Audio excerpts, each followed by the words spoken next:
Families of Russian Black Sea Fleet crews in Crimea are being forced to return to Russia as the evidence shows that the occupation fleet has effectively withdrawn from the peninsula, says Ukrainian Navy spokesperson Dmytro Pletenchuk, according to UkrInform. Ukraine has sunk or damaged about 24 Russian ships of all sizes with its advanced naval drones. They have also inflicted serious damage on the Crimean Bridge. As a result, Russia has dispersed most of its Black Sea Fleet away from Sevastopol. This way, Ukraine has been able to resume billion-dollar exports from its main port in Odesa. Despite these setbacks, Russia retains significant strike capabilities from the eastern Black Sea. Many Russian families are returning to Russia because their husbands, occupiers from the Black Sea Fleet, have not been stationed in Crimea for over a year. Russian warships have been based in Novorossiysk for an extended period with no sign of returning. We hope they never do, Pletenchuk stated. He identified a key turning point in Russia's naval retreat, the sinking of the landing ship Caesar Kunikov a year ago after Ukraine's defense forces strikes. This event marked a significant shift, forcing Russia to halt its naval logistics. Caesar Kunikov was the last major landing ship which was destroyed, he explained. In response, Russia resorted to using civilian ferries to transport military cargo, but its logistical capacity has significantly declined. The 3 railway ferries once used for military transport are no longer operational, leaving Russian forces reliant on standard ferries that mix military and civilian transport. After the sinking, Russia effectively abandoned the use of warships for logistics. This was one of the key factors in the decision to withdraw from Crimea, Pletenchuk concluded. In January 2025, Pletenchuk reported that Russian forces completely ceased military vessel repairs in occupied Crimea due to successful Ukrainian strikes throughout 2023 and 2024. As Russia's war against Ukraine enters its 3rd year, Ukraine's growing offensive capabilities have forced the Russian military to work harder to protect its assets, including its battered Black Sea Fleet. While the new US administration proposes peace initiatives, the closure of the Turkish Straits, a consequence of Russian President Vladimir Putin's war, has severed the link between the Mediterranean Squadron and the Black Sea Fleet, leaving Russia's warships isolated and vulnerable to Ukrainian attack.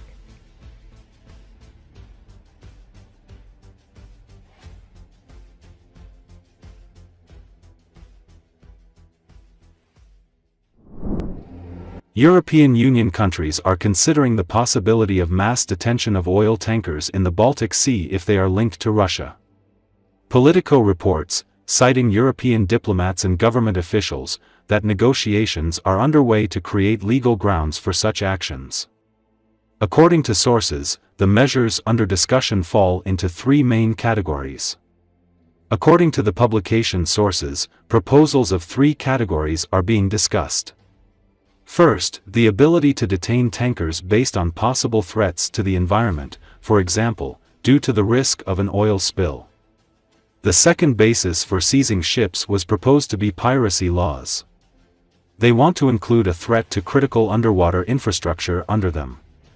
We are talking about underwater communication cables, which have already been broken. Finally, if international law fails, countries are discussing jointly introducing new laws. According to officials, it is proposed to create a list of reliable insurers and oblige tankers in the Baltic Sea to use only them. And if other insurers are used, these countries will be able to detain the ships. In particular, a requirement may be introduced for tankers to use the services of insurers from a trusted list, and cooperation with other companies will become grounds for detention. According to experts interviewed by the publication, imposing national laws to detain ships is a very risky move that will likely be challenged under international law. They also believe that it carries the risk of escalating relations with Russia and that such seizure operations would cost millions. However, the Baltic states are openly discussing possible legal measures in this direction, the newspaper writes.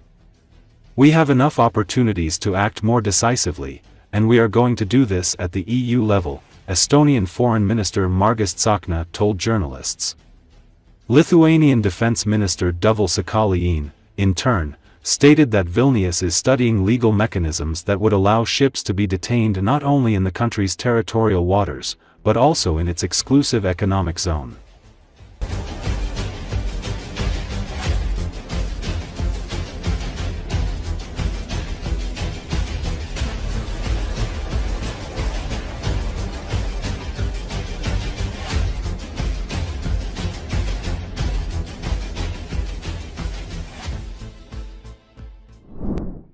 U.S. President Donald Trump said he is serious about wanting Canada to become the 51st state in an interview that aired Sunday during the Super Bowl pre-show. "Yeah, it is," Trump told Fox News Channel's Brett Baier when asked whether his talk of annexing Canada is a real thing, as Canadian Prime Minister Justin Trudeau recently suggested. According to Associated Press, in the interview, Trump also said he has not seen enough action from Canada and Mexico to stave off the tariffs he has threatened to impose. "No, it's not good enough," he said of the United States' two largest trading partners. "Something has to happen. It's not sustainable. And I'm changing it." Trump on Sunday became the first U.S. president in office to attend a Super Bowl. Trump, who attended the Super Bowl in 1992, thinks the Chiefs will win, with Kansas City quarterback Patrick Mahomes the difference maker. "I guess you have to say that when a quarterback wins as much as he's won, I have to go with Kansas City," Trump told Baier. Trump said Mahomes really knows how to win. "He's a great quarterback." Following backlash over the way Elon Musk and his so-called Department of Government Efficiency has been handling various federal agencies, including the attempted dismantling of the U.S. Agency for International Development, which on Friday suffered a temporary setback, Trump said he fully supports and trusts Musk. Trust Elon? Oh, he's not gaining anything. In fact, I wonder how he can devote the time to it. He's so into it, Trump told Baier. U.S. District Judge Carl Nichols, a Trump appointee, on Friday ordered a halt to the plan to pull thousands of agency staffers off the job and agreed to block an order that would have given the thousands of overseas USAID workers the administration wanted to place on abrupt administrative leave just 30 days to move families and households back to the U.S. on government expense. You know, the Prime Minister said this weekend to a group of Canadian businessmen, he was at a private meeting, he said that your wish for Canada to be the 51st state is a, quote, real thing. Is it a real thing? Yeah, it is. I think Canada would be much better off being a 51st state because we lose $200 billion a year with Canada, and I'm not going to let that happen.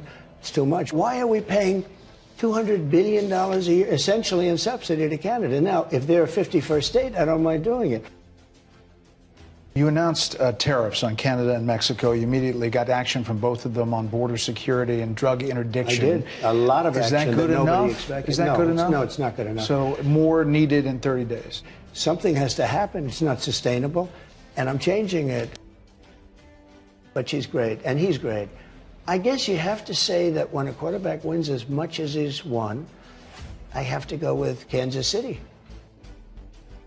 It's an iconic day. It's going to be a great game, two great teams, and let's see what happens. It's a big scam. Now, there's some good money, and we can do that through any one of a number. I think I'd rather give it to Marco Rubio over at the State Department. Let him take care of the few good ones. So I don't know if it's kickbacks or what's going on, but the people, look, I ran on this, and the people want me to find it. And I've had a great help with Elon Musk, who's been terrific. Bottom line, you say you trust him.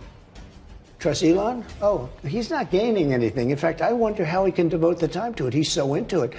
But I told him do that. Then I'm going to tell him very soon, like maybe in 24 hours, to go check the Department of Education. He's going to find the same thing.